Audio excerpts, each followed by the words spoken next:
stuck in my head. Fireball.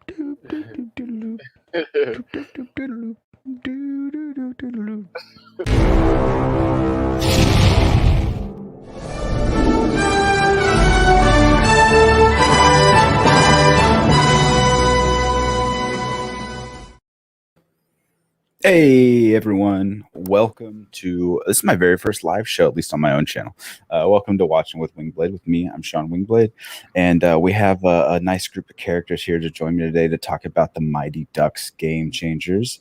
Over on this side, we got Mrs. Soul Govin. Did I pronounce it correctly? Yes, you pronounced it correctly. Hello, hello. Yep. Excited to talk Mighty Ducks. Quack, quack, quack, quack.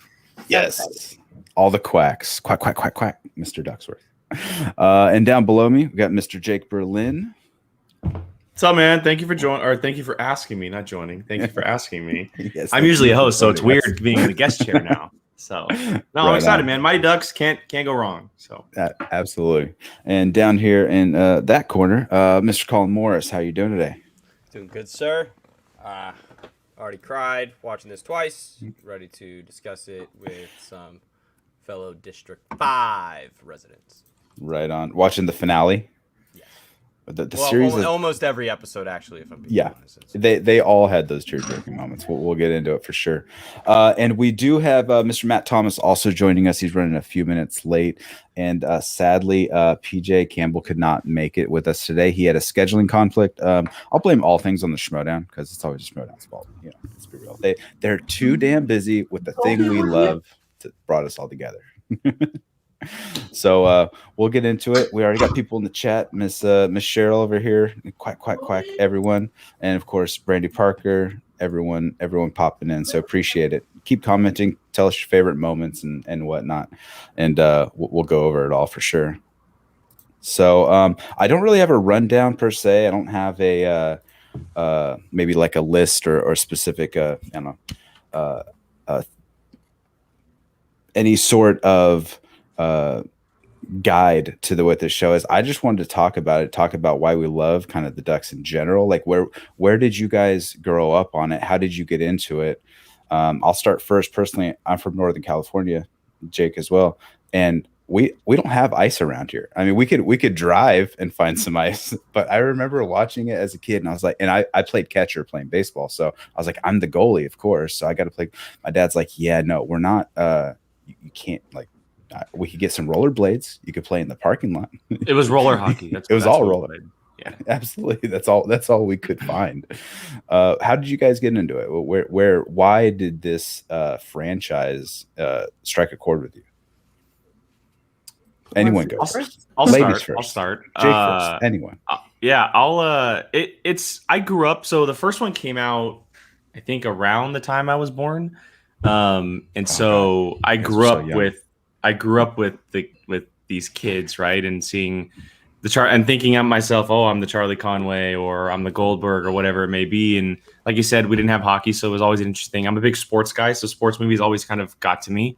But it was just the premise and the idea of the movie, right? Like, and as the show says, a bunch of nobody/don't bothers that are put together, and they become this great hockey team, and they're kind of this family with this coach who kind of grows. And I'm just a sucker for those type of stories, and I always have been. And you get used to the quack, quack, quack, and the jerseys and the way that they go about things. And yeah, I don't know what it is, but I remember watching them religiously as a kid, and still watching them. I remember when Disney Plus happened. Those are like one of the first things I popped on, like instantly.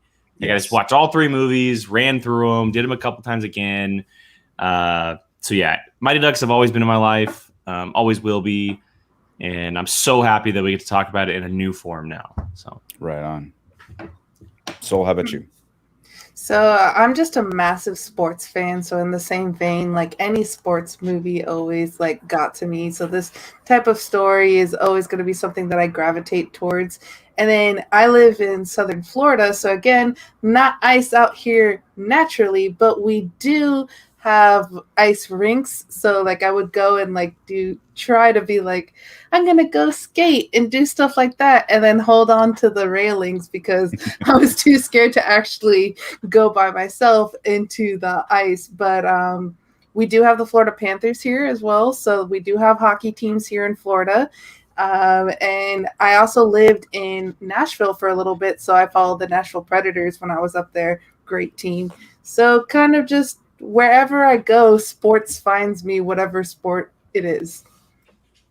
Right. Well, on. unfortunately, so the Carolina Hurricanes just knocked out the Predators, so that's unfortunate for you, because down here in South Carolina, we also have the same problem. There is no ice, so we have the Carolina Ice Palace, and we also have a minor league hockey team here that I do some camera work for on the side, and that helped as a kid, being able to actually go to hockey games and not be able to pay, like, have to pay like real NHL prices. Like my dad and I could go for $30 and then like get food and all that included. It was great.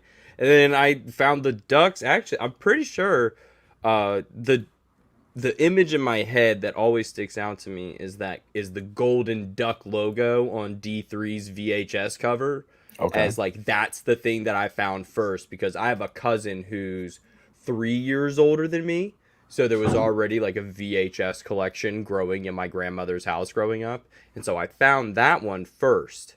And so I watched the last one and I was like, oh, this is cool. Like, oh, I like all these people. And then I went back unknowing. I'm pretty sure I was like 3 years old.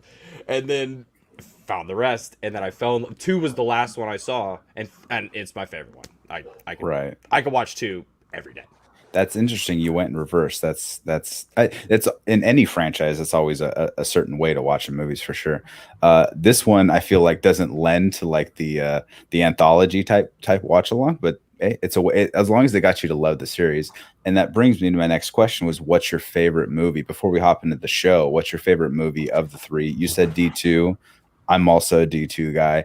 I think it has to do with the more not the more serious tone, but it has more stakes, right? And then just the Pee-wee hockey in the first one, because they're on the Junior Goodwill Games in the second one, so it's on more of a world stage. So I think that kind of got me, and along with the whole Olympic feel and stuff like that. I think we were discussing that a few minutes ago. Air what about loafers. You, for kids who want to coach. Perfect. So what about you? Which one's your favorite? It's also D2. It's the first one that I watched. So I watched D2 first, then the Mighty Ducks, then D3. So again, the order wasn't always in the correct order, but it's the way it happened. And just the Olympic feel. I love the Olympics. I love watching like the World Cup too, with soccer or football, depending on what part of the world you're from.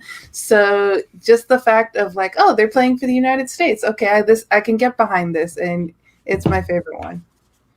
Right on, representing the U.S. Yes, that little team from Minnesota. Jake, what's your favorite? Yeah, I love D2 and I love everything about D2, but my favorite's the original. I'm an original guy.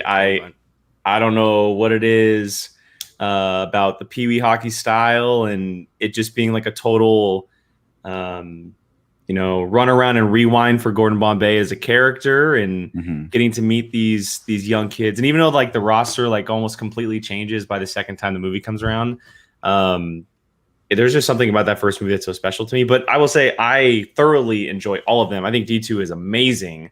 That moment where they come out in those New Jerseys gets me every time. Yes. Every single time in that film. But yeah, I do agree with what you said, Sean, that it does take a little bit more of a serious note. They're a little older. They can kind of approach it differently.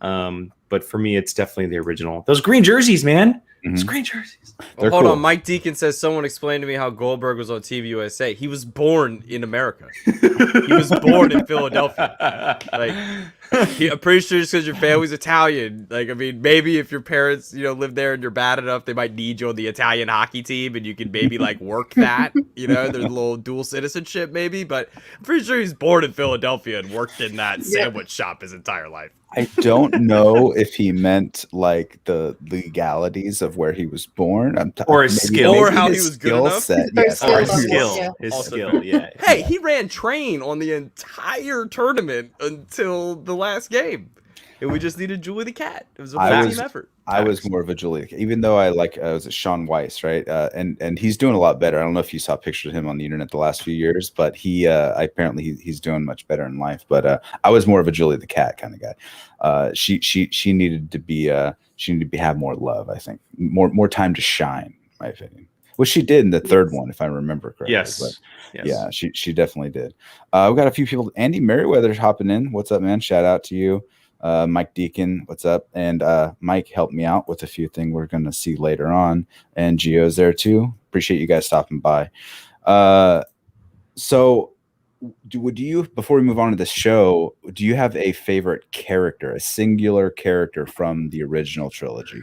Whether they were in all three of them or just one, two, three, doesn't matter. What's your, for me, I think I was always a Bash Brother guy. So, and I love the duo in the second one for sure. Which one though? That's what I want to know. Foggy Nelson, final answer. That's what I was going to say. Fulton, man. It's got to be Fulton. It's got to be Fulton Reed. Yeah. And it's funny because I feel like I learned to skate almost like the same way he did. Like you're just like forced to do it. When he's going down the slope in the mall and he's straight up just like that entire mall scene. Have you ever? I was a rollerblader as a kid too. I went on ramps, half pipes, and everything, and I have all the scars to prove it. You can't go downstairs that way. That doesn't work out. Don't try it. I tried it. It doesn't work. Please don't do that. Tell your kids, don't do that. Picking favorites is such a hard thing for me because I love all of them. So I guess I'll just go with Julie the Kid there because like it's the first movie that I watched was D2 and gravitated. Love the fact that they're like, okay, we're going to put her out. And then she knocks the guys and they're like, oh, you got to go in the penalty box. So she wasn't playing in that match. And like from that moment on, I'm like, I love her. I love her so much. I really enjoy her, and I'm glad we got to see her again in this series too. And you know, just a bunch of these characters. I'm so cliche, and Conway is where I go. Charlie Conway is just like the dude. But I will say Averman is a very close second. I could listen to Averman talk. The Kid Averman, not adult Averman. Kid Averman talk all day long. I don't know what it is about the character. Yes, he annoys a lot of people, but I think he's such a brilliant character. So fun, so different. Yes. But yeah, Charlie Conway is like just the one that I gravitate towards. Yeah, Averman was definitely like he was a good way for all of us to kind of like relate with too, because he wasn't like a stereotypical kind of jockey character. He was obviously kind of a little more on the dorky side. Yeah. More I don't know, intellectual. I don't know if that's the right term for it. Even as a younger kid, and especially as he got older. He could have been at Camp Green Lake, and you wouldn't have been surprised. You wouldn't have been shocked, and you're like, "Oh, that kid just talked his ass off in class, and he never shut up." And they would have thought he had like undiagnosed ADD, and they're just like, "Send that kid to go dig holes." And then the kid's like, "Shut up!" And then he ends up in a hole. Something I don't know. Gio brought up, wasn't there a cartoon also? Yes. There was. It's amazing. I vaguely remember watching it. Basically, Guardians of the Galaxy. Yeah, and I would say they were superheroes, and I just don't remember the details about like what it was. It is so good. If you've never seen it, go watch it. It's so good. It's pure insanity in the best way. I think it is on Disney. Is it on Disney Plus? If I was Disney, I would be like, I don't know if we made that. Yeah. And they were actual ducks, like from outer space. Quick thing before we get into the show, I think Soul would probably remember this. If anyone has ever been down to Disney World, there was a place called Disney Quest, which was like this huge arcade space at the end next to where they had the big Cirque du Soleil building. And you could go inside, and for like the first 10 years of its existence, from like 98 to 2008, something like that, there was a big group Mighty Ducks game but it wasn't hockey related whatsoever. It was basically like you were playing somebody's copyright cool version of Tetris, but with Mighty Duck stuff. But it was the cartoon, and it was just insane. The sound effects were awesome, but it took up this huge space. And that was the last remnants of the Mighty Ducks, because they had to get rid of it once they sold the team. Oh, right. They couldn't do any of that stuff anymore. Disney World had a bunch of Mighty Duck stuff like put in every like little place. It wasn't like this is now the Mighty Ducks part of the park, but it was just like you go there and they're like, oh, Mighty Ducks, yeah, that is Disney. And they would have things to buy, or like they would name a food item after it, but then that did go away once the actual team became a team. That makes I'm sense. curious how they got that back, but we don't have time. Looks like Mike's with me, Team Fulton all the way, and Parker's with you, Jake. Always about Charlie Conway. So I need Andy. I need you to follow me around in life, just playing the theme on the piano. I'm down for that. I don't know how much that's going to cost, what kind of salary you require, but I think that's life goals right there. I was like, doggy, distracted by a dog. Oh, you can't see him. He's down there somewhere.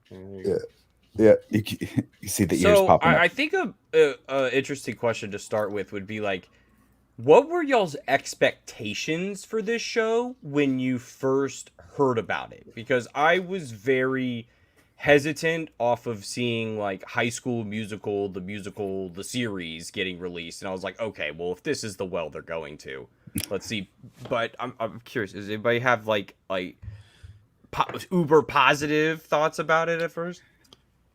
Expectations, I wanted to see a little more of the original characters. I know it was going to be based off of Gordon and him kind of just taking on a new group of kids. I think that was one of the first bit of information they released, but I wish we would have got more episodes with, even if it was just one, like maybe one came in for a 2-episode cameo arc where they taught them something on the ice and were like a special guest coach or something like that. But what they did with it, I still enjoyed. So I don't know. It's hard to set those expectations and, something that's out there, and you speculate responsibly. You never want to put too much effort into what you're writing in your own head because you're not in charge of that. So you might just be disappointed with the final product on whatever it is. It's a good question. Oh, I was also very hesitant with it, and I waited till people like watched the first few episodes to tell me if it was good or not, because I was like, I don't want to watch it and then be disappointed. So I didn't watch it until I think the 3rd episode might have already been out, or if it was. I was telling you to watch it. Yeah, and Colin was like, watch it, and Darren, who's in Roka's Discord, was also telling me like, watch it, and I was like, okay. So I watched it and I was like, okay, this is good. I'm enjoying this. And it just got better and better each episode.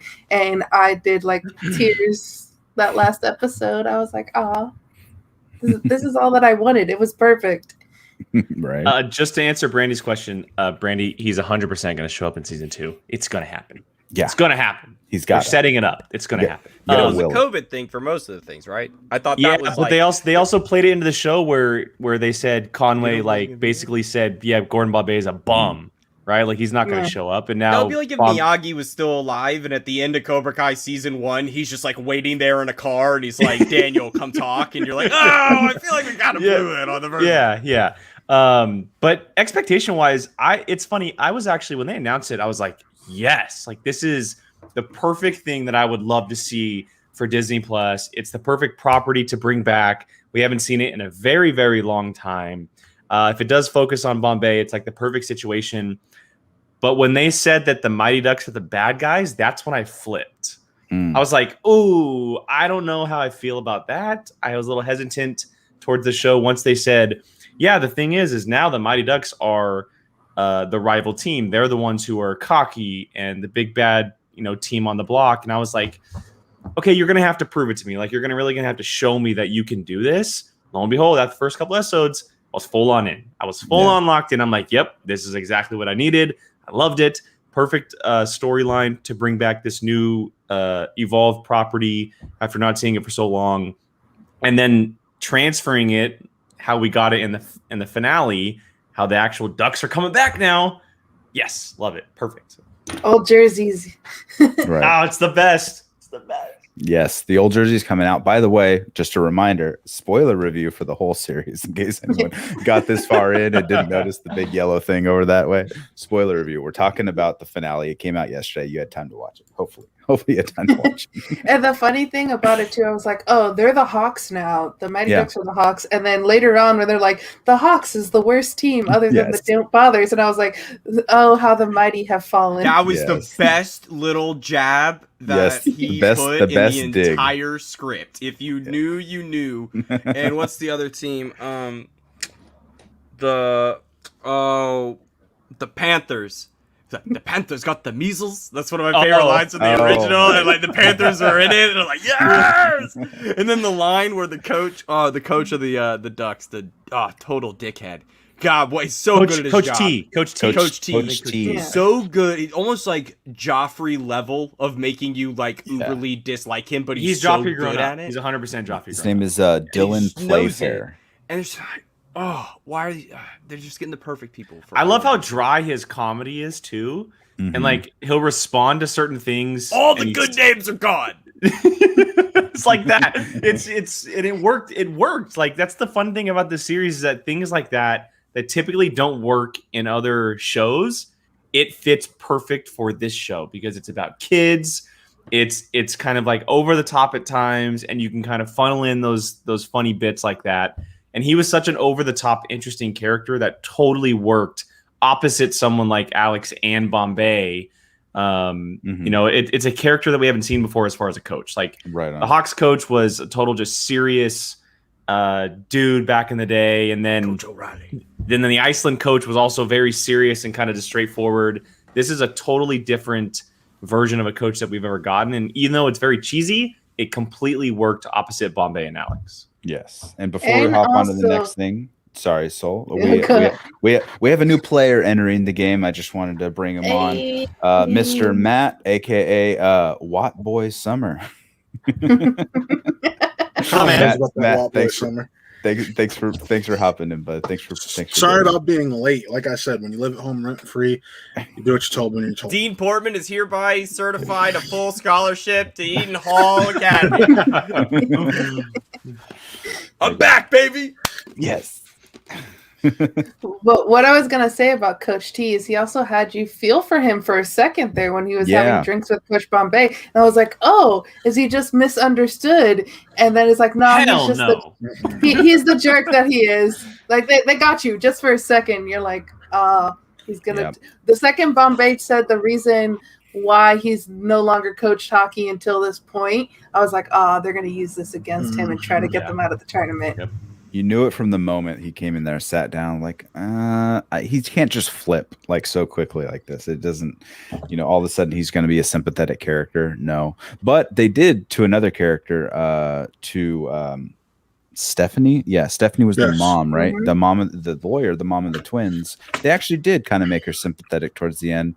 And I actually liked what they did with that storyline because you don't just have these like arbitrary like villains. Like people aren't, everyone's complicated. Everyone has a gray area, and she's getting a divorce. We find out towards the end she's obsessed with her work. She's obsessed with the perfection for her kids, and so you get to see all the pressure that life is putting on her that she's in turn putting on the kids. So it made you feel for him, and the villains weren't just one note. The villain, rather. Something I want to say is they perfectly set up her kids to play the role of the new players for season 2 because she just gifted them the name, basically.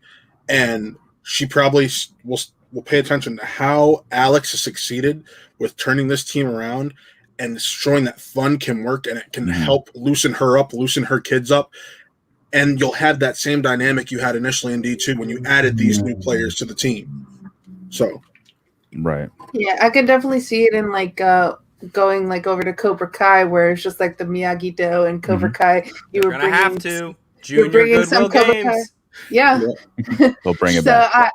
I can definitely see her kids joining, especially with maybe the other kids on what was the Mighty Ducks at the beginning of this series, probably being mad at those kids for what the mom did of gifting that name. Yeah. So they're probably going to be the new outcasts that then have to be saved by the real Mighty Ducks. And at the same time, out of all there was only 3 players on the Ducks featured at all this season. One was Sophie, who defected, and the other 2 were her 2 kids. So it only makes sense that that's the next logical step for those characters.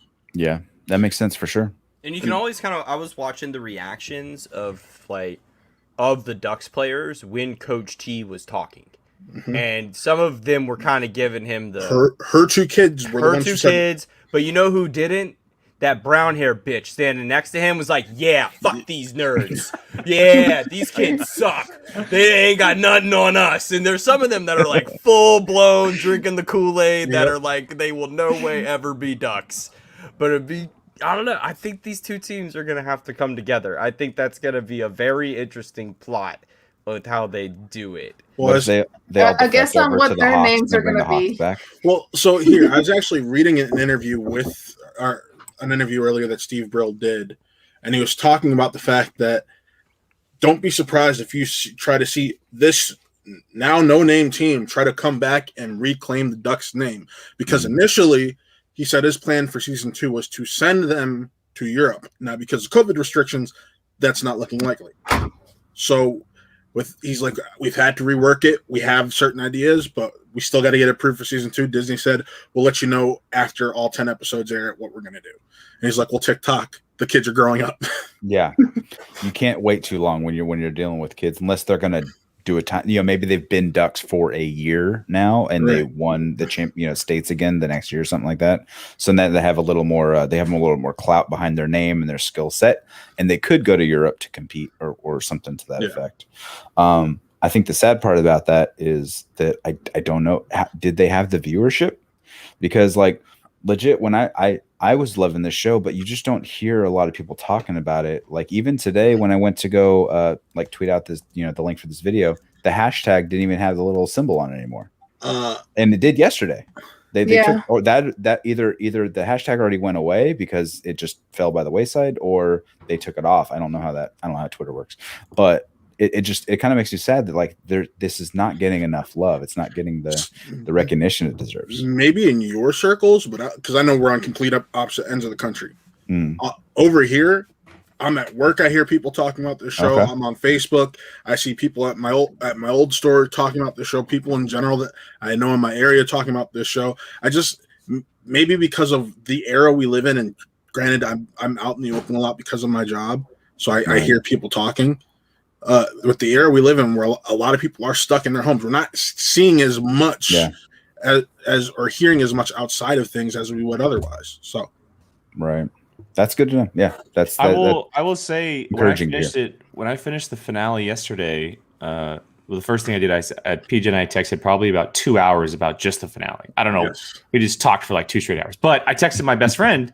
Because he's a big movies guy and he watches sports stuff too. And I go, watch Mighty Ducks immediately. He hasn't seen a single episode.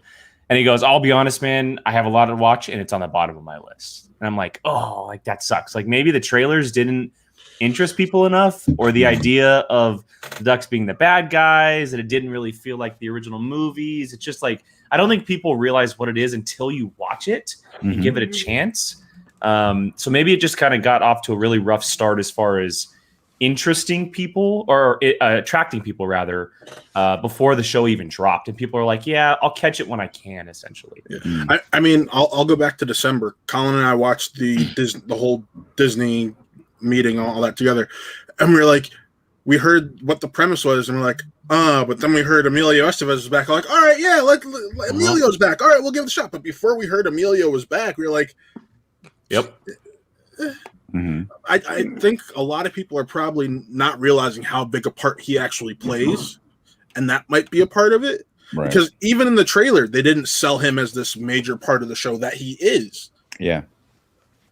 And honestly, I will say the marketing. Yeah, the marketing for the show wasn't the best, and like for someone like me who loves the original movies, I wasn't going to watch this until I was told that it was good. So the fact that like someone like me wasn't going to watch the show until I was told, go ahead, watch it. It's good. I think that the marketing didn't do any service. You also have the fact that WandaVision and Falcon and Winter Soldier, and they have bigger things to market right now. Bad Batch. Bad Batch, Mighty Ducks is probably lower on their list.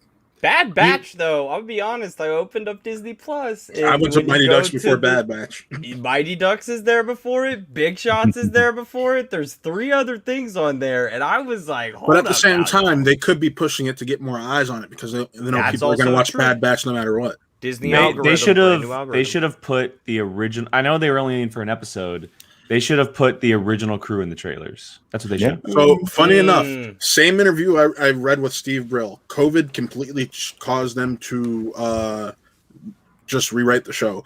Because originally you were going to have the main core of the team be these mainstays throughout Minnesota and have just episodes and they jump in. Because of COVID and how, none of these people live in the area, they had to be there for 4 weeks for like a week shoot because they had to quarantine for 2 weeks before even shooting a single frame. So they were like, all right, how can we minimize this but still get enough of those people back? Apparently, Steve Bros talked to Kenan Thompson, and Kenan's down to do an episode in season 2, which I'm excited about. I mean, it looks like he's going to be freer because if we're basing anything off that SNL finale, give me that knuckle puck episode. Yes. Yes. And here's the thing. Which kid is learning the knuckle puck? Who do you think? It's Sam. Nick. It's Sam. No, it's Sam. It's Sam. Sam's getting the knuckle puck. And here, Yeah. I told Colin about this morning. I went back and rewatched the episode, and I broke down what players are wearing whose jerseys. Okay. Fair enough. Okay. You're taking notes. Not really, but when you see who's wearing whose jersey, it hits you with why they're wearing that jersey and the instant character comparison. Nick, for example, is wearing Averman's jersey. Both smartasses. My buddy. Makes sense. Yeah. Sophie, she's wearing Cody Banks' jersey. Adam Banks. Adam Banks, sorry. Asian Cody Banks. I'm Crossover. I've been up since 5:30 a.m. Give me a break. Fair. Eastern, so 2:30 for you two. But she was injured. Who always ended up injured throughout the show, throughout the movies. Logan, he was wearing Kate Gaffney. He was waiting for his moment to shine throughout the entire show, just like Kate was waiting for her moment to shine in D2. Coob is the anti-Goldberg, where Goldberg was just out there, all personality. He's still Goldberg, but in reverse because he's so quiet and inside of himself. And I mean, Maya, we learned in the first episode she used to figure skate. She was wearing Kenny Wu's jersey. Woo woo. Lauren, she was wearing Connie Moreau's jersey, and she's a strong-willed, just badass young woman. And then you had, of course, Alex wearing Charlie's jersey, and then Sammy was wearing Russ Tyler's jersey. So, and he was the guy who he felt like an outcast, and this gave him something to be a part of. He was just like Russ was very much, I don't feel like I belong here. When Adam came back and Charlie gave up his spot. And he's gone. He was on such a roll too. Yeah. Yeah. And he paused like this too. Yeah, Charlie gave up his spot. Yeah, exactly. So they're making allusions and they touch on their character bases throughout the show too, and they obviously vary them up. I think the best comparison might be Goldberg to Coob too, because he was so reserved, but he just needed that confidence boost, or I guess motivation. Hey, Matt's back, and he got the motivation in the finale from his parents, and he was just lights out. He was on fire and stuff like that, and you get that through experience. You just get that through learning with as a kid. I mean, when you're working with sports, you get that through the you don't know you can do it, you don't believe in yourself to do it until someone else believes in you type of thing, which is what the series did as a whole great, because you got Bombay back essentially guiding every kid had their moment to shine too. I really like the two Czech kids. They spoke English. Yes, they spoke English. Yeah, they spoke English at the end. Spoke English at the end. for just a moment. Which they were wearing. One of them was wearing Guy Germain's jersey. The other one was wearing Fulton Reed. Those are the other two that. Okay. But no comparison for them because we didn't really get to spend any time. Yeah, that's true. They didn't set them up to be, I guess bigger characters. Maybe you always need those background kids. They had to transfer back. Darn. I mean. It was funny because Colin and I were having this conversation the other day because Jussie Smollett is in the first Mighty Ducks film, and he plays Jesse's other brother. We never hear about anything about Jesse's brother going forward in the series. Disappears in the second movie altogether. Yep. but you keep Jesse. So, Well, I love when movies do that, where it's like there's a fling, and then like the following movies are like, this person didn't exist. What are you talking about? Oh, you mean how the one of the players for Iceland is the goalie for the varsity team in D3? Yep. Yeah, wow. The same act. They're just like, Literally, no, unapologetically. he'll be wearing the mask the whole time. You'll never know. And then he kisses Julie at the end. Oh, He yeah. like gives her a kiss, and I'm like, guys, like Disney was like, you know what? The numbers really, this guy tested really positively. We really just got to get this guy in more stuff. Well, screw it. Let's just put him in the next one. No one will care. We aged them up. And they even had him as wasn't he the guy at the end of D2 who was like, hey, let's go shake their hands. So he was hey, Yeah. no, that's Gunner. What, that was him though, wasn't it? No. I think it's another guy. He wasn't Gunner. Gunner was a big dude. I thought he was the same guy. So he had the only speaking role. Let's see. Of the whole They all look Icelandic the team. same. Let's go shake their hands. Yeah. I'm positive it was the same guy, but I could be. I've looked this up before, but prove me wrong. Totally fine with that. But I do want to speak to the parents in this show. It's the same guy, but he's like completely different. Yeah, you have Sophie's parents, who I just did not like at the beginning. I was like, oh, they're those parents, the ones that aren't happy enough with their own lives that they thrust everything onto their kids. And it's like, I'm going to live vicariously through you and push you through everything. And the fact, too, like that at the end, the last episode, they're like, no, you're injured. There are more important things in hockey. There's more important things in your college application and things of that nature. So I loved that part there. I loved Alex's boss, I'm forgetting her name right now, Stephanie. Stephanie, yeah. That she changed too. Like you see that moment of like she's in the office, she's arguing with her soon-to-be ex-husband, and then her and Alex are having fun in the office, and she's learning like, oh, fun is more important. So I love that it's not just the kids that are learning lessons in this show; it's also the parents, because we see Alex going, oh, I like winning, and she starts to be like the other kids' parents, and then she has to learn, oh no, I need to take a step back as well. So I think like each character had growth. The kids, the parents, everyone was learning lessons in this show. There were messages in this that like really were super timely for my family. My brother's 10 years younger than me. He's 16. In high school, doing pretty well in lacrosse, and he had the opportunity to transfer to like a school that specializes in sports, where he would have like practice for like 3 hours a day on top of the travel team that he does. Really great that my dad is watching this show. I think there's a lot of parents that need to watch this, because you go to those games and it's not like it was when I was playing. I played a bunch of tennis growing up. Like, I mean, obviously you're not like yelling at a tennis match, but like it's still, it just wasn't the same in terms of like the basketball parents weren't as intense. Nowadays, like I got our younger cousin's 12, 13 years old. He has 3 different practices a week for 3 different teams, and this show is just so perfect to be like, slow down, take a moment, look around, and smell the roses, because life goes by pretty quick. And like fill it in. Yeah, I coached, so I played baseball for a long time, but I also coached baseball for a long time, and like you said, it's completely, the culture has changed as far as a parent. And Sean, I know you're about to come up on this very soon, because you got some young kids who are going to grow up here very soon, and the helicopter parent era is right now, and people need to watch it for that reason. It pushes kids away from sports, and we saw it multiple times in this series where someone like Sophie was like considering. I mean, she said in the last episode, she's like, "This is the first time I've had fun playing since I was 5 years old."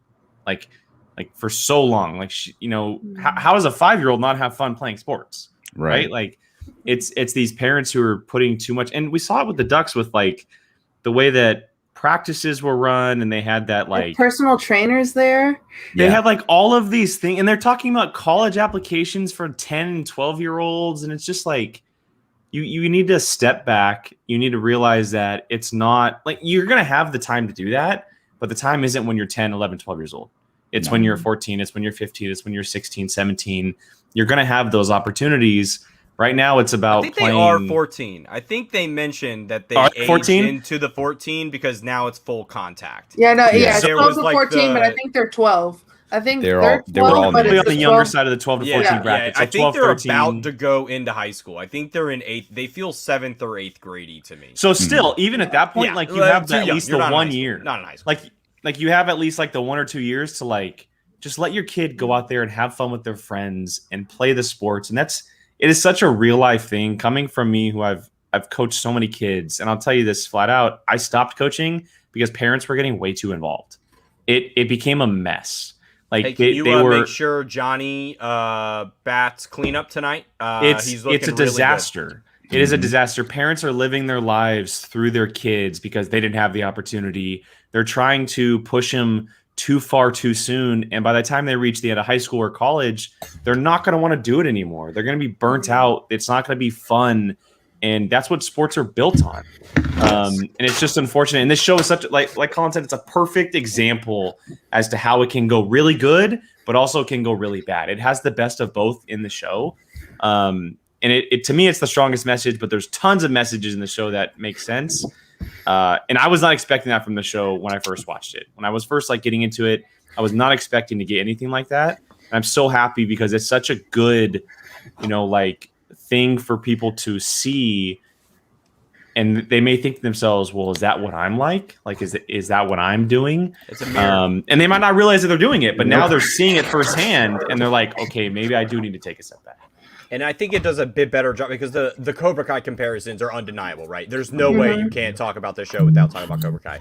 But that's the one thing that this show really does, because the parental development in that show is Miguel's mom coming to terms with him being physical and getting hurt. Like, and that's it. And once she comes over it, she's great and she's a part of the whole crew and it's all fine. It's the Stephanie character that really is what you're looking at if you're a parent and looking at her, because not only does it tackle work, because it tackles how she treats Alex, with the reflection of the conversation they have after they bust open the 1,500 however many bottle of wine and they're like, let's get drunk, and it's like, let's go raid the cheese drawer and all that stuff. Like, that is stuff that just, those walls are so real in life. Like, you don't know how close you are to having a best friend until you have a conversation. And now these two are going to be inseparable. She's not going to mistreat her at work anymore. And you can tell. The only thing I missed about on Stephanie's character, I wanted to see a bit of the change with the kids. Obviously, she comes forward with, like, the name, but you never really see her interact with the kids in terms of, like, being more motherly. So hopefully we get more of that in season 2. I don't think we we'll see her interact with the kids at all. Like maybe the first There's or very second few episode. moments. It was early on, but Very towards early the on. end, it was very few. And to what we're talking about with these messages and stuff, I also want to mention the whole Coop thing. Kids playing too many video games and stuck in basements and chairs. Like, boom, get your kid outside. Yes. Get your kid outside. And parents show up for your kids too. So good.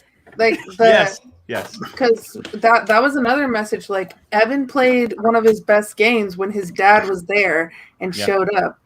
Coop started playing really well when his parents We moved my kids' devices over here into the office so that they were out of they're not in their room, they're not in the kitchen, they're not readily accessible. Like, you're not getting your iPad unless you deserve it. You better work for it. To jump back to the coaching thing. So yes, I'm currently coaching my kid. He's 7 years old. He's playing one level above T-ball. There's already parents who are, and I'm back there like coach playing. Pitch? Yeah, coach. You get 6 pitches. Half the season on 6 pitches, and then you get a T, and then the second half of the season is just coach pitch, so you can strike out. So we start doing outs in the second half. So I'm back there like playing catcher behind the I'd be catcher, striking basically. those kids out. So is, believe me, Jake, so is you're our coach. horrible. You're horrible, Jake. So is our coach. Crack not those on sticks purpose. up. Let's go. Strike first, no mercy. Strike first. So, but I'm back there playing, and I'm behind the catcher for my own team, and there's parents who are behind me going like, "Don't strike out! Come on, man, you can do it! You can do it, Pay! You can do it!" I'm like, dude, go sit down and clap when he has a hit. Like, calm down, stop yelling at your own kid. Not to mention, other things. And this one parent, he's always on the fence. If we're in the dugout, he's hanging on the fence talking to his kid. I'm like, go sit in the I've had to have a conversation with him. Go have a seat, just relax. Your kid is going to play. He's going to sit. He's going to play.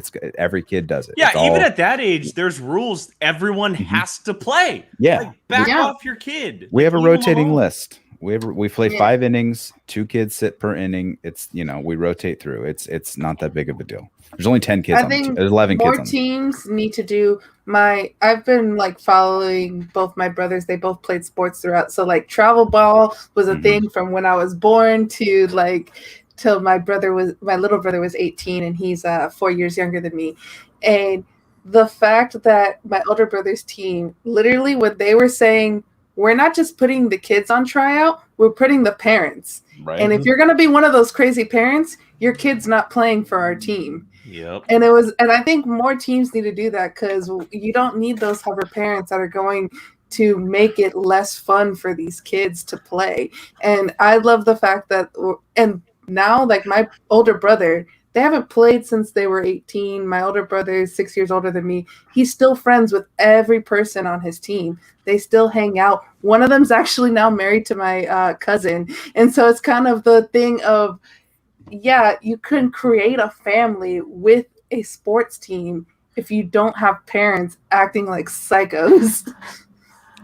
Because then it's the parents. The parents that influence your relationship as a player, because your parents, to take the Coob analogy, but to the further extent of what if the best player's kid never shows up because the parent works nights all the time, can't show up, has to have somebody else drive them all the time? There's all these different layers to it, and you're thinking God, and then that kid's parents doesn't have anybody to fight for him, and all of a sudden this other kid is playing all the time because mom is over there yipping and yapping at the coach and making the coach feel bad because, no offense, Nick, but Nick isn't getting playing time. Right. But he's getting a supportive environment at home. He got it. Exactly. Yes. The best moms in the world. Best moms in the world. So real quick, I have a question and it's going to shift gears a little bit, but I want to know everybody's favorite Don't Bother. Who's your favorite Don't Bother? Jake, thank you. That was my next question. Actually. Oh, okay, cool. I don't know. I always tend to gravitate towards the more reserved people, which is funny because we're doing a show on the internet right now. But growing up, I was always the last. Maybe it's my last name starts with a W. I was always the last person to talk in class. If there was a report, I'm like, put it at the end. Sign me up last. I'll go number 30. Public speaking is everyone's number one greatest fear or whatever. So I was the most reserved kid. If I'm playing sports, that's my realm. I could do that. I was a baseball player for 12 years, so I'm good at something, but I gravitated towards Coob more because I was definitely that antisocial kid, playing video games. But I think Nick had the best flair for the show. I think he had the best moments, and I think Maxwell was talking about it on the stream the other night, Maxwell Dad, and he's there's Nickisms all over the show. All 10 episodes, you got 2 or 3 just bombs, hilarious lines that he just always had moments to shine. Well, who was the kid in the first one, right? Danny Tamborelli went on to do all that 2 years later, got on Nickelodeon and never left for a decade. We did not the last we see of this kid. We are going to see this kid for a very long time. He's got I feel like we're looking at Kevin James at age 11.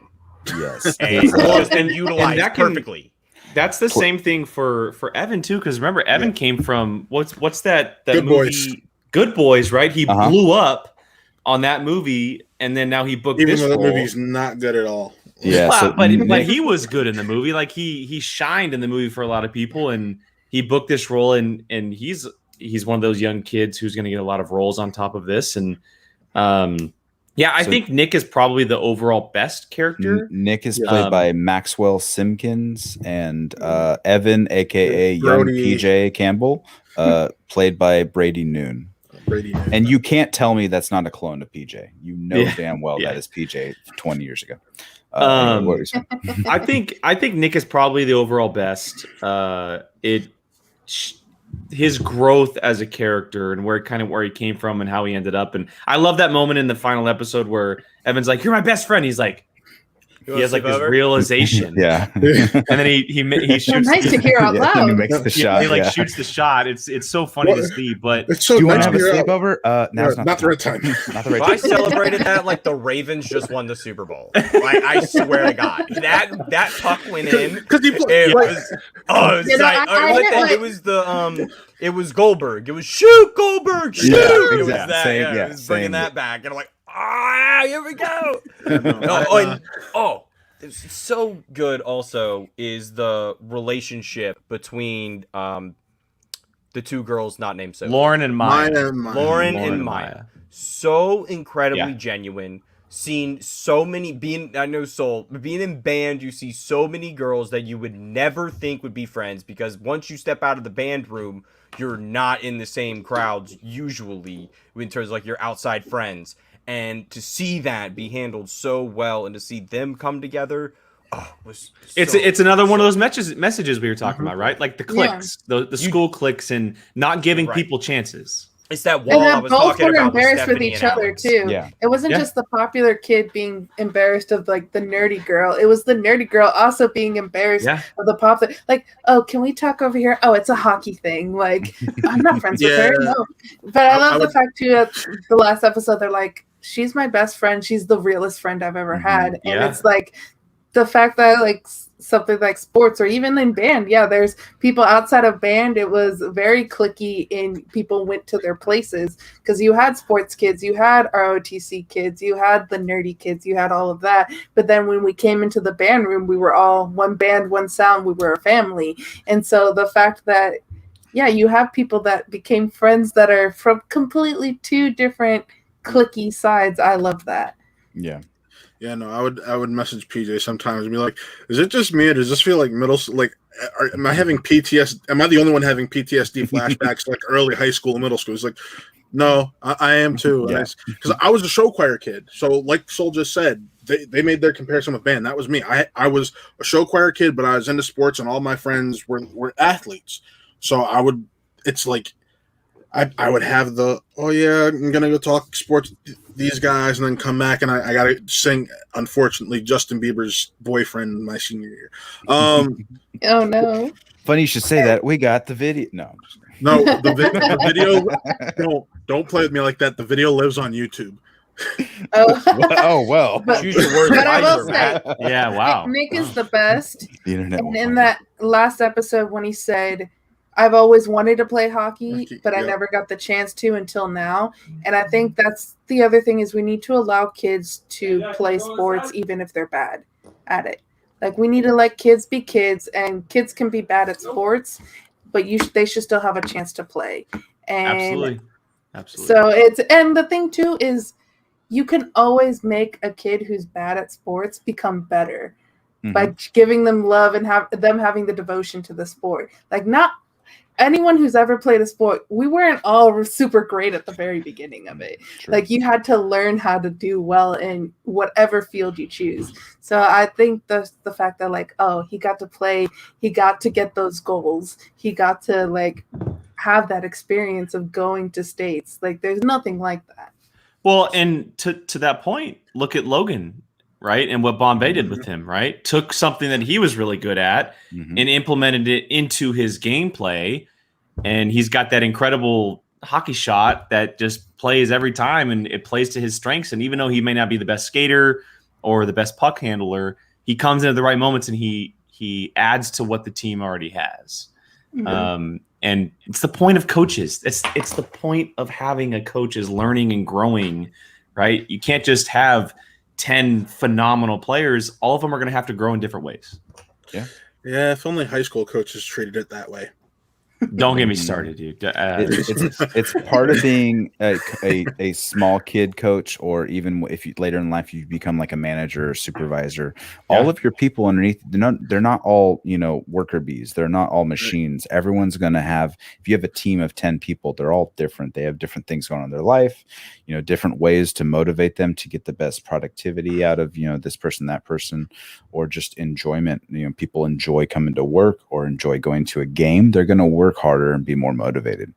And that's key for, I think, getting through to people in that, leadership or authoritarian role. Like you can't treat people like peons, basically. Mm-hmm. We didn't get Matt, because you showed up late. What was your favorite original character and first of the 3 movies?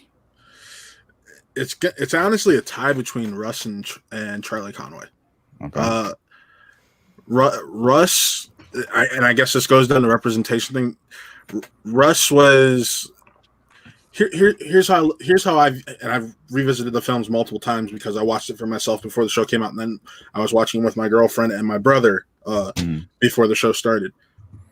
Russ was always, and not a lot of people notice this, but when Charlie wasn't stepping up, Russ would be the person to, especially in D3. When Russ had no issue being blunt and calling people out on where they needed to improve, and that's what he does in D2. Like Russ, to me, was always that secondary leader, and Charlie, just good-natured kid. It was all about personality with him. Like he knows he's not the best. But he knows how to handle himself in situations, and that's why Charlie and Russ were my 2 favorites. Right on.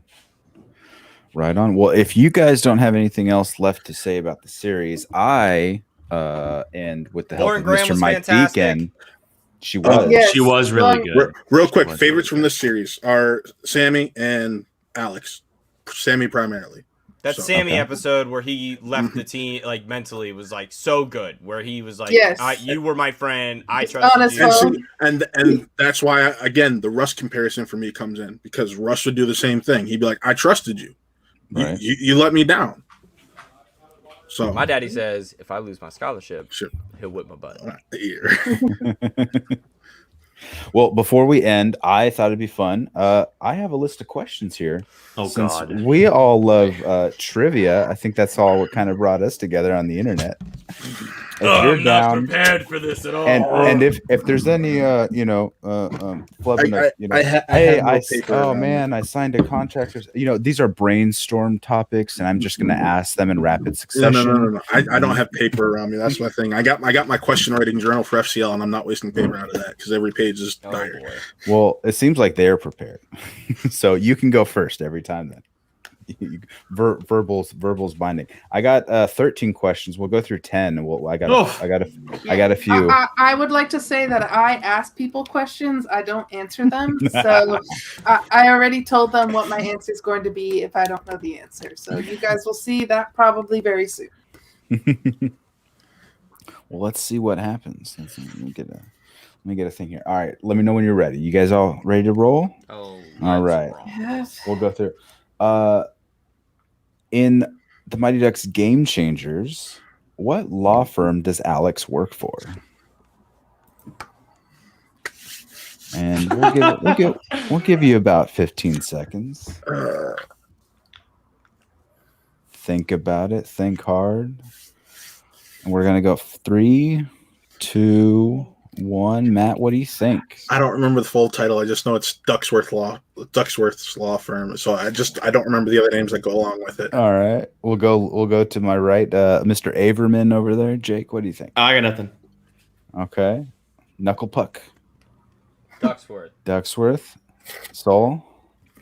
Quack Law Firm. Well, it was Ducksworth Law. It's during the boardroom scene. You can see the title, I guess, behind the dude at the end. It's in white. The title's in white on a white wall. Yeah. So it's hard to see anyways. It was so it's funny because Alex ends up working for the same law firm, maybe the same law firm that Bombay worked for at the beginning of the Keep in mind. 100% the same law firm. Keep in mind, Colin and I were literally talking movie trivia. She goes to law school. Right. All right, ready? All right. This should be an easy. I hope. No, I don't want to disparage him. What apparel line sponsors Team USA in D2? Oh, The Mighty Ducks. Jake, really? I haven't seen the movies in a long time, man. I'm blanking. I'm sorry. I'll throw in a hint then. It's also the name of the hockey arena Right. that in Game Changers that the Ducks go for. And let's go down to 3, 2, 1.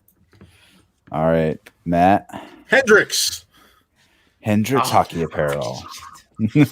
guessing Jake didn't get that one. Okay. Soul, what? You want to show your answer? And I said, nope. Oh, Colin, what'd you have, bud? This is how my brain works. I had to go Mr. Tibbles and then Hendrix. And it was, hey, Missy, you want a bear hug? Perfect. Nailed it. All right. In the original film, who was the first duck to score a goal? Oh.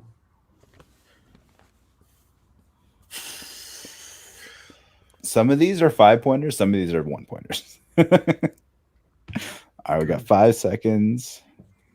3, 2, 1. Matt, what do you think? I'm going to say Jesse. Okay. Soul? Said Averman? All right.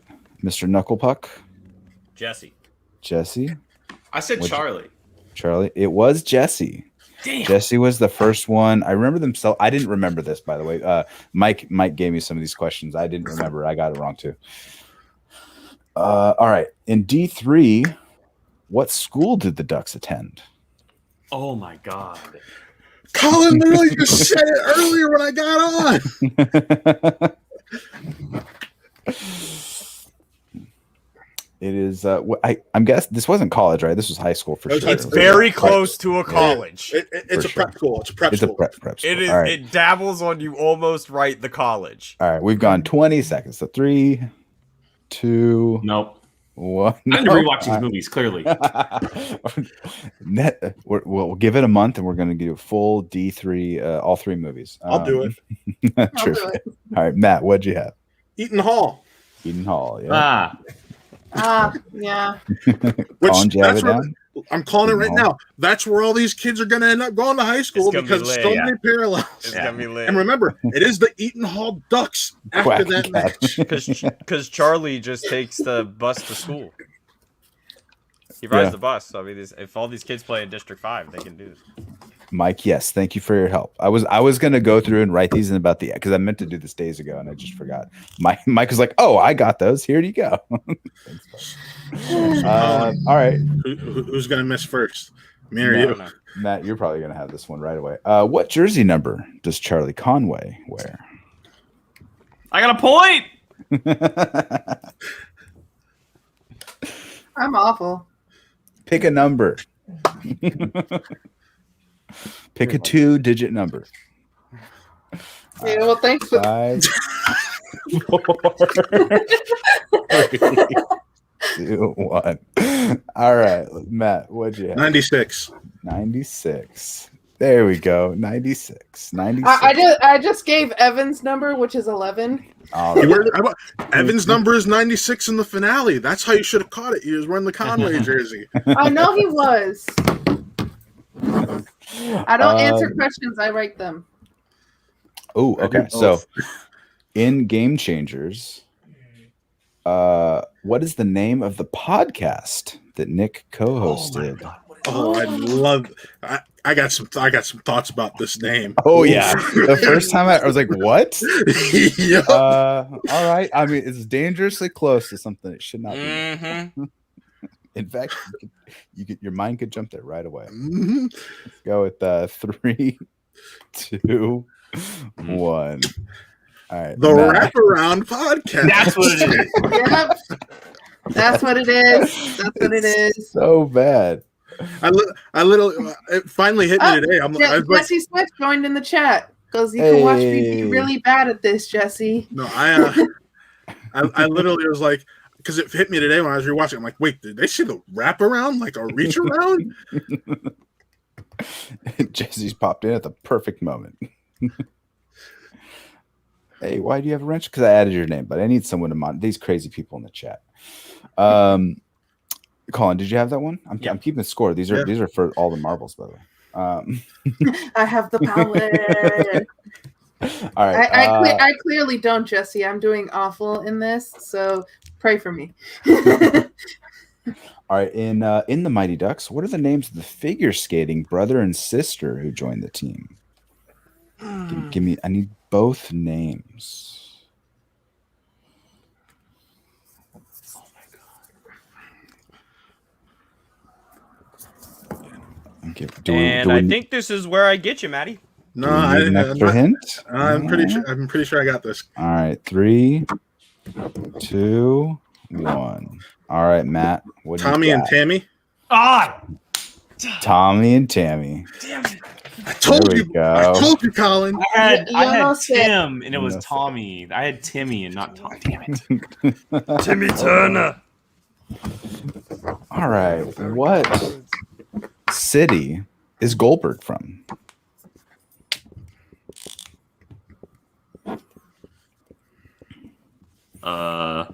This is me filling up dead air. Well, all right. Hopefully the right answer. What do we think? Soul looks like she has something there. She looks like she's ready with this one. Let's go with 3, 2, 1. Matt, what do you got? Philadelphia. Philadelphia. Philly. Philadelphia. I got one right. We got points across the board. How many are All left? right. That was question 8. We can go through all 13. We'll see. We'll see what you guys want to do. If it's still a tie between you guys, we'll see. I know. No, All right. Jesse, this is not Mortal Kombat. It indeed it is not. Yes, Brandy, please ban Jesse if he gets out of line. You both have the power. All right. Who is the only member of the Ducks to not score in the penalty shootout in D2? I think they went 5-on-5. Iceland versus the Ducks, back and forth. Who will win? They did not get all the goals.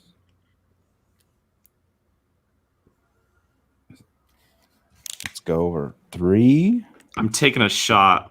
2, Wrong. Yeah, this might be it, This is man. wrong. 1. Ooh. Do we break it, Matt? What do you think? I think it's Averman. Okay.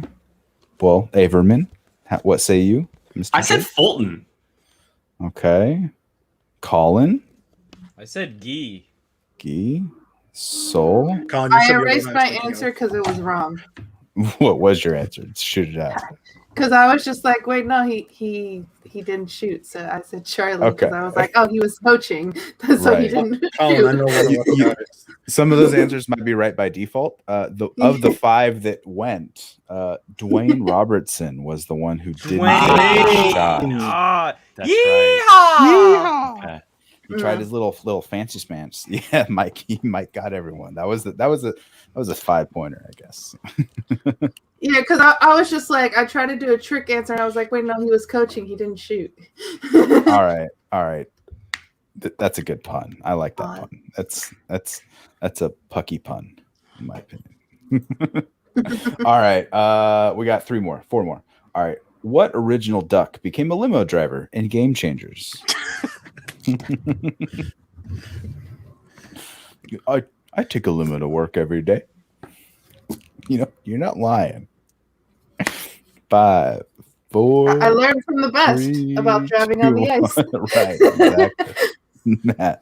The name to the left of me, Averman. Yes, Mr. Averman. Averman. Averman. I got 2 right, guys. This is great. Yes.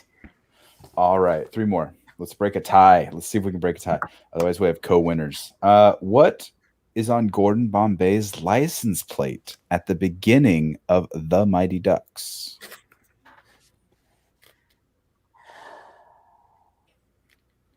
Ooh, this is a thinker. I can see the wheels turning. Do we remember the scene? He's a lawyer. He represents himself. Let's go with 3, 2, 1. I'm Matt. blanking. I got nothing. I got nothing. Oh nothing. no, nothing. Colin. Oh man. No, I was hoping this would break the tie. Soul, what'd you have? Because I don't know the answer. I just said no kids, no hockey. Well, it's a little long for a license plate, but he had just win. Fuck! I'm like, it's not just win. It's not just win. Yeah, that's the Hawks logo. The Hawks. Yeah. That was their their motto. Win, right? win. All right. These are never mind. In case you guys get it wrong, I won't say they're easy ones. But what is the name of Gordon's rink in Game Changers?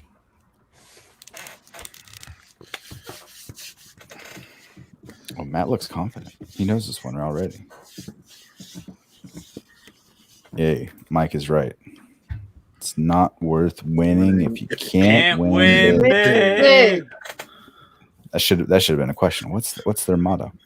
All right, Matt, what do you got? The Ice Palace. The Ice Palace. The Ice Palace. The Ice Palace. Ice Palace all around. All right. All right, this is the last one that I had written down, so we might just have co-winners. We'll see what happens. If it's a co-winner, I'm glad I'm sharing it with Colin. Thanks. Hey, there we go. What happened to District 5's original coach before Bombay showed up?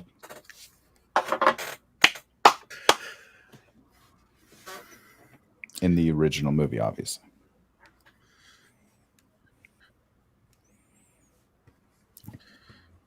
How did Bombay come to inherit this team? Why was there an opening? Let's go with 5, 4, 3, 2, 1. Matt, what do you got? Little bastards! Hard. He had a hard side. I don't remember that at all. It was it was the little short one mimicking him, and he's like, Yes. "You little bastards!" And you're like, That's right. I now remember. Okay. Yeah. Colin? Oh. Co-champions, belts in the mail. I'll send it out. I'm going to melt it down to The Mighty two Ducks pieces. I'll take a $15 Charlie Conway deserves the jersey win from for the China, performance. Sean. I think he deserves the win for the performance on that one. Yes. He committed to the both of them did. You both Where'd committed. Colin go? He's no longer with us. He's just he's off screen. He's done. Yeah, oh, jeez, I took the Be careful, Mike. Colin. Yeah, I think his name was Peter. Yeah, I forgot the kid's name too. He was a little saucy kid. A lot of attitude in that one. Oh, you know who I missed was the kid who said, what's his name? Oh, the chubby kid. "Oh, the one who got From hit in the head with Heavyweights. the puck." Yes, the Yes, one from from Heavyweights. Heavyweights, When he yes. says, do you know what sarcasm is? No. So good. Okay, you know it. Okay, yeah, sorry. Carp. Thank you, Mike. Thank you. Yes. All right. Yeah. Mike is having his own stream. I believe is on WAT the Show next Wednesday, if I remember. Mike, throw it in the chat. I'm sure. I think I heard you plug that earlier. So thank you guys. Thank you all for joining me. I thought this was a blast to just come on here, gush about the show, the franchise, and in general, and talk about what we loved about our childhood. All kids sports movies as a kid, I think just they strike a chord, and they're all written from the same formula, kind of more or less. Except Bad News Bears 3. That was from way before. That was what was that? This was the 80s. I'm a kid of the 90s. The Sandlot is my hands down favorite movie. And Mighty Ducks is not far off for sure. I think you grow up watching these and not to adult fare. You can really get on with a lot of these. So I appreciate you guys coming on. I may need to get on that. Oh yeah. They're ranking. They're going to rank all the new ducks, old ducks, make a team. I thought that might be fun to do, but we kind of, we went a bit long. So, we'll do it another time, or hop on Mike's stream next week. Any last parting thoughts from you guys about the show, about the series? Maybe what you want to see, like a quick thing. What do you want to see next season? Any specific things? Like, I really wish this thing will pop on. Just give me Charlie Conway. That's all I need. Yeah. Like, Give Charlie Conway. Give me Keenan. Alex, Give me Russ. Give me Russ. That'd be awesome. have More. Alex go to law school. Maybe have Coach Bombay doing some lawyer stuff too. That'd be fun because everyone forgets he's a lawyer. Bombay trying to get that NCAA ban lifted because Yeah. Colin and I were talking about this the other day. Considering everything that's going on, they're going to have scouts visit that team going forward. Yes. Yeah. So Especially after they win. Yeah. Exactly. Can we just talk about scouts going to 12-year-olds? Right. Like, Scouts should not be going to 12-year-olds, but that's a conversation for another True. day. I'm gonna say a hard no to that. No, never. Sorry, Jesse. But realistically, they were in the semifinals. They're gonna get the attention of scouts because of that. So Gordon is either gonna not be able to coach or be the assistant coach anymore, or he's gonna have to get that stuff figured out. That's something I am very interested in seeing because that's gonna have an impact.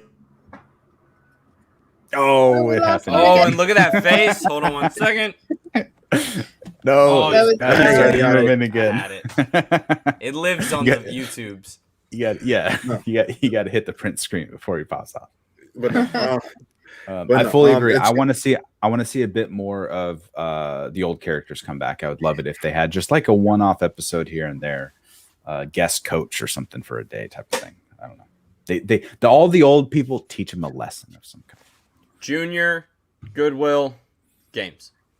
Right on. That I like it. That.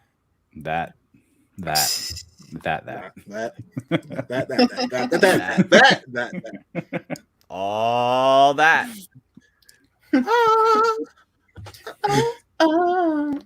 Right on. Well, if you want to do a quick plug, Matt, where can we find you? What's your channel called? You can find me over on WAT Reel Entertainment, where we actually have Saber Reels tonight, and Colin will be there also. Talking about Bad Batch Episode 5, some light Star Wars news, all that fun stuff. So we got that going on there. Sounds like a Star Wars show. Yes, it is. Then we have Spin from the Reel on Monday. We have Lacey Gillerin coming on. We have Really Scared, hosted by Taylor Cleek, or as some of you in the Schmoedown world know him as The Regent. And then Wrestle Reels on Friday. He went Friday to Saturday. He's good. With Chris Anthony Lopez. And your other co-host. Jake, where can everyone find you on the interwebs, buddy? Obviously, if you're a Schmoedown person, a certain point of view, multiple times a week, Sundays, reaction days, match days. We have our Sunday show confirmed. We have Ace Cabrera on with us, possibly a second guest as well. Ooh. And then my other channel where I talk about all movies, Apocaflix movies. We do all kinds of cool stuff with their fantasy drafts, watch along, that type of stuff. And then all social medias at Qui-Gon Jake, 2 N's, because someone else took it before I did, and that someone is Liam Neeson. No, really? Yeah. Well, you can find Soul and myself tonight over on John Roca's YouTube channel doing the Ultimate Schmoedown after show. Just about an hour from now. Just about an hour from right now, breaking down the pay-per-view. Ace and the Kid. It's gonna be a party. Let's get it. And then also you can find me over the Pop Culture Universe YouTube channel. Boggs, our friend Boggs and I are doing Bad Batch reviews, and there's some trailer reactions over there, so go check that out. Right on. And Brandy, as always, Mod to the Future. Clutch with all the links in the chats. Clutch. Throwing everything down there. Thank you, Brandy. You're the best. All around. Oh, I appreciate you guys coming on. My first live show. I didn't know what I was doing. No, I didn't know this was your first one. This is my very first live show. All the stuff we had done before, we just started. Like, I was like, hey, I want to talk about stuff on the internet. So my buddy Jermaine and I, he's the geeky guy I go to. We always talk shit about at work. And so I was like, let's talk about Falcon Winter Soldier. But I was editing all the videos, so we would, watch it Friday night, and then I wouldn't get around to actually posting it till Tuesday, Wednesday, like Thursday, like before the next show even came out, because I was like chopping down the watch along. So I'm trying to figure out a cool way to still do watch alongs, maybe, but like somehow put it on screen, cover it up so I don't get DMCA'd and kicked off the internet. We'll see how it works. No way to do that, sadly. Yeah, so I don't know. I'm gonna do some experimentation hopefully before Loki comes out, and we'll see what happens. But I think we're narrowing down. We're going to be doing our shows for Loki come in about 2 weeks, right? 2 weeks is when the show starts. Probably right around Saturday afternoons, about the same time as this show. Because the rest of the time slots are already full. There's tons of people on the internet that want to talk about geeky stuff. So I'm just trying to carve out a little spot for myself. But I appreciate everyone coming, everyone hopping in, showing up, and we went well over an hour. So obviously we had a lot to talk about, a lot to gush about. This is a blast. And before we sign off, say thank you. Appreciate you all. Bye, people. Thank you, Sean. Thank you, Brandy. Thank you. Yes, thank you, Brandy. Always thank you, Brandy. Brandy Parker's the best. Bye.